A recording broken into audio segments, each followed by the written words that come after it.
হয়ে সবাইকে মই শুভেচ্ছা জানাচ্ছ। আর আশা করছো তোমার সবাই ভালো আছেন। আল্লাহ মৌকা ভালো রাখিয়ে আলহামদুলিল্লাহ ভালো আছো। বিচারপতি সাহেব, শুরুতে মুই মোর জেলার কিছু কথা কবা চাচ্ছ। বেলা দিনে আশা মোর যে মুই মোর জেলার কথা তোমাকে শোনাম। শুরু করছো। বিচারপতি সাহেব, সবাই তো সবার জেলার কথা কবে, তা মোর জেলার কথা কব, তোমার কি কোয়াছে? আচ্ছা, যেহেতু তোমার হাসিটা বুঝে পাচ্ছ তোমার অনুমতি দিচ্ছেন, তেমন করা শুরু করছো। সভাপতি সাহেব, তোমাকে জানেন আমার জেলাটা কেদারনা? জেলাটা হচ্ছে পুরো 1809 বর্গ কিলোমিটার জায়গা এনেছে। বিচারপতি সাহেব, আর একটু মন দিয়ে শুনেন আমার ভিতরে কি কিছে।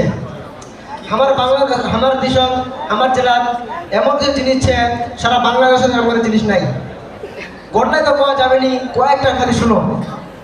তা আমার যদি এত বড় একটা আমের গাছ তোমার ধারণা করা পারবেন নি। আমের গাছটা এত বড় যে বাংলাদেশের কোন থেকে লোকরা উঠে উঠে ভাঙে ভাঙে খেতে গাছটাই দেখা যাচ্ছে।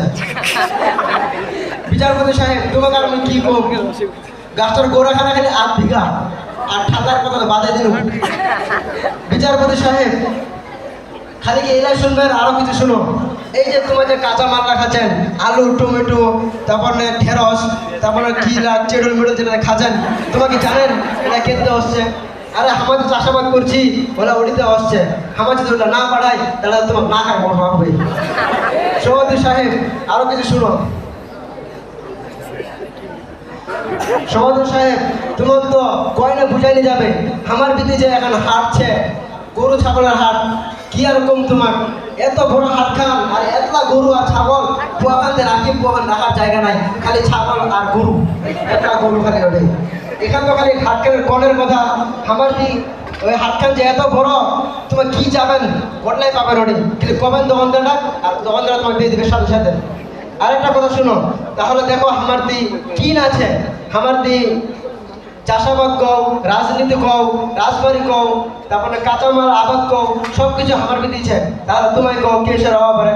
আরে আমায় তো সেরা। আরেকটা কথা শুনো, এই যে মাদ্রাসা কথা বাদে দিল, ওটা তো কবাই হবে। কারণ আমার এই যে টিকরপুর মাদ্রাসা, এদিকে যে মহতামিম সাহেব আছে, এই মহতামিম সাহেব তোমাদের জানেন কত বড় আল্লাহর ওলি। আমার দিকে আর ওই মহতামিম সাহেবের হাতে গড়া একটা মাদ্রাসা আছে। আরেকটা কথা শুনো, তোমরা তো জানেননি যে আমার দিকার গাছ পাকা ফলরা কত টেস্ট, কত মজা খালি।